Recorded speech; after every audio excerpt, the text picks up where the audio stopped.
स्वागत है आपका आज की English grammar practice set class में। तो क्वेश्चन नंबर 1 देखते हैं। If I were you I dash the job. तो देखिए यहाँ पे क्या बोला जा रहा है। ये कैसा वाला सेंटेंस है? कंडीशनल, सेकेंड कंडीशनल सेंटेंस है। इमेजिनरी सिचुएशन को बताया जा रहा है। If I were you dash the job, dash the job, यानी यहाँ पे क्या आएगा? विल टेक तो नहीं आएगा, वर बोला जा रहा है। यानी यहाँ पे अगर मैं तुम्हारी जगह होती तो मीनिंग आएगा, अगर मैं तुम्हारी जगह होती तो यहाँ पे would is the right answer. Had भी नहीं आएगा, ये परफेक्ट टेंस नहीं है, हैव भी नहीं आएगा। ठीक है। If I were you I would take the job. Right answer is option number B. इसका हिंदी में अर्थ क्या होगा? अगर मैं तुम्हारी जगह होती तो वो नौकरी ले लेती, इसका अर्थ होगा। तो option number B is the right answer. I hope you understood. चलिए अगला क्वेश्चन देखते हैं। क्वेश्चन नंबर 2 देखिए, चूज द करेक्ट आंसर। यहाँ पे आपको करेक्ट आंसर चूज करना है। पहला ऑप्शन है she doesn't like ice cream. Second देखिए she don't like ice cream, first one. Second she doesn't likes ice cream. Third one she does like ice cream. Fourth one she don't like ice cream. तो यहाँ पे right answer क्या आएगा? हमेशा याद रखिए शी क्या है? सब्जेक्ट, जो कि अगर सिंगुलर है, सब्जेक्ट अगर आपका सिंगुलर है तो ऑब्जेक्ट क्या आएगा? यहाँ पे वर्ब कौन सा आएगा? वर्ब प्लूरल आएगा। ठीक है। डू नहीं आएगा, डज आएगा, जो कि यहाँ पे दिया गया है, सही है। ठीक है। यहाँ पे दिया गया है डज, तो सही है। ठीक है। तो does not like, doesn't like ice cream, option number C है। She is the right answer. Like आएगा, लाइक्स नहीं आएगा, यहाँ पे ऑलरेडी वर्ब दिया गया है। यहाँ पे देखिए डजंट विथ सिंगुलर सब्जेक्ट के साथ आया है। ठीक है। डजंट हम सिंगुलर सब्जेक्ट के साथ यूज करते हैं, शी के साथ। And base form of the verb आएगा लाइक, इसके साथ बेस फॉर्म वर्ब कौन सा आएगा? लाइक V1 है, जो कि एक V1 है। तो option number C is the right answer. यहाँ पे करेक्ट सेंटेंस कौन सा है? Option number C is the right answer. I hope you understood. चलिए अगला क्वेश्चन। इसका अर्थ क्या होगा? उसे आइसक्रीम पसंद नहीं है। अगला क्वेश्चन देखिए, जो कि बहुत ही अच्छा क्वेश्चन है, काफ़ी बार पूछा गया है। इस क्वेश्चन में ही डैश हियर सिंस 2010।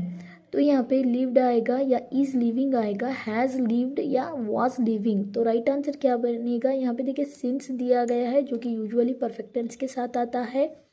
और सिंस आप कहाँ पे यूज़ करोगे? It indicate the specific particular point of time बताने के लिए सिंस का यूज़ किया जाता है, जो कि यहाँ पे सही है। और इसके साथ मैंने क्या बताया था? परफेक्ट टेंस हैज़ लिव्ड आएगा। ठीक है। Has lived, he has lived here since 2010। इसका हिंदी में अर्थ क्या होगा? वह 2010 से यहाँ रह रहा है।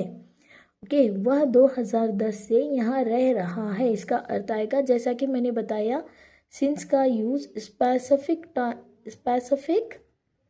पॉइंट ऑफ टाइम बताने के लिए किया जाता है। व्हेन द एक्शन, जबकि एक्शन बिगन होके, शुरू होके, कंटिन्यूअसली हो रहा है प्रेजेंट में। ठीक है। हाँ, आप ऐसे भी कर सकते हो सिंस 5 AM, हाँ, सिंस लास्ट ईयर। ठीक है। तो यहाँ पे हैज़ आएगा, जो कि परफेक्ट टेंस है सिंस के साथ। ठीक है। ये option number C is the right answer. अगला क्वेश्चन देखिए, क्वेश्चन नंबर 4। चूज द, यहाँ पे राइट आंसर चूज करना है आपको। वन ऑफ द बॉयज दिया गया है, यानी ये यहाँ पे क्या बोल रहा है? वन ऑफ द बॉयज का अर्थ क्या होगा? बहुत सारे लड़कों में एक लड़का, यानी सिंगुलर सब्जेक्ट की बात हो रही है। ओके, सिंगुलर सब्जेक्ट की बात हो रही है। तो यहाँ पे क्या आएगा? One of the plus plural noun आएगा। प्लूरल नाउन आएगा, यानी बॉयज आएगा, यहाँ पे है और यहाँ पे है, यहाँ पे है, बॉयज आएगा। Okay, one of the boys, ये तो रॉन्ग है। वन ऑफ द बॉयज, या ये okay, one of the boys, उसके साथ प्लूरल नाउन आएगा प्लस सिंगुलर वर्ब आएगा। One of the boys has done, यहाँ पे हैव क्या है? प्लूरल वर्ब है, तो ये नहीं आएगा। याद रखिए ही, शी, इट के साथ हैज़ आता है। दे, ये हैव किसके साथ आता है? हैव प्लूरल वर्ब के साथ आता, प्लूरल सब्जेक्ट के साथ आता है। दे हैव, वी हैव, ऐसे आएगा यहाँ पे। तो यहाँ पे क्या होगा, one of the plus plural noun, जो कि यहाँ पे बॉयज दिया गया है, प्लस सिंगुलर वर्ब आएगा। तो option number C is the right answer. ठीक है, इसका हिंदी में अर्थ क्या होगा, लड़कों में से किसी एक ने ये किया है, इसका अर्थ होगा। ठीक है, आई hope you understood. Question number 5 देखिए, ये तो आप ऐसे ही बता दोगे, बहुत ही आसान है। The book was written, written की बात हो रही है तो बाई आएगा, रिटन बाय शेक्सपियर। ये पैसिव वॉइस में है। ओके, तो पैसिव वॉइस में बाई यूज होता है, ये मैंने पिछली क्लास में बताया है। एक्टिव वॉइस, पैसिव वॉइस का present tense, past tense, future in detail explanation दिया है। क्वेश्चन नंबर 6 देखिए, he said that he dash the work, he said that यहाँ पे क्या बता रहा है, क्या बता रहा है, पास्ट टेंस बता रहा है। हाँ, रिपोर्टिंग में पास्ट टेंस बता रहा है। ओके, तो यहाँ पे देखिए वर्क क्या है, यहाँ पे ऑब्जेक्ट है। वर्क क्या है यहाँ पे, इट इज एन ऑब्जेक्ट। तो यहाँ पे ही सेड दैट ही वुड आएगा, दैट ही कंप्लीट्स नहीं आएगा, ही वुड कंप्लीट आएगा, he would complete the work. इसका हिंदी में अर्थ क्या होगा, उन्होंने कहा कि वह काम पूरा करेंगे, उन्होंने कहा कि वह काम पूरा करेंगे, इसका अर्थ होगा। हमेशा याद रखिए, रिपोर्टिंग स्पीच में यहाँ पे क्या आएगा, will change to would. Okay, said that बोला जा रहा है तो वुड आएगा। हाँ, विल चेंज होके यहाँ पे क्या आएगा, वुड आएगा। और वर्क क्या है, इट इज एन ऑब्जेक्ट, यहाँ पे ये ऑब्जेक्ट है। ठीक है, तो इस वजह से राइट आंसर क्या आएगा यहाँ पे, option number B is the right answer. Question number 7 देखिए, neither of the girls dash present, neither of the girls dash present, neither of the girls. यहाँ पे नाइदर क्या है, ये क्या है, इज सिंगुलर, ये सिंगुलर है। नाइदर क्या है, ये सिंगुलर है और इसके साथ ईज आता है। हमेशा याद रखिए, नाइदर के साथ ईज आएगा, ना कि आर आएगा। Neither of the girls is present, neither of the girls is present. इसका अर्थ क्या होगा, लड़कियों में से कोई भी उपस्थित नहीं थी। ओके, कोई भी उपस्थित नहीं थी, is present. Option number C is the right answer. अगला क्वेश्चन देखिए, जो कि बहुत ही अच्छा क्वेश्चन है। यहाँ पे देखिए, ईच ऑफ द प्लेयर्स, हमेशा याद रखिए ईच के साथ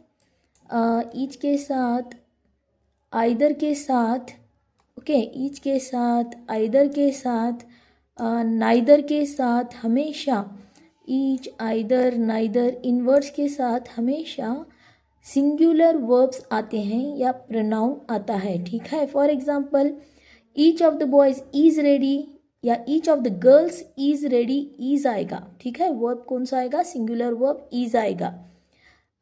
each has his own book, each के साथ हैज़ आएगा, ईच के साथ इज आएगा, जो कि सिंगुलर है। ठीक है, ऐसे ही नाइदर के साथ, neither of girls is present, girls के साथ इज आएगा। Neither of the boys is present, boys के साथ इज आएगा। इन द सेम वे आप कह सकते हो नाइदर, ईच, आइदर, इनके साथ क्या आता है, आइदर के साथ भी इज आता है। ठीक है, आइदर वो, okay, either of the answers is correct.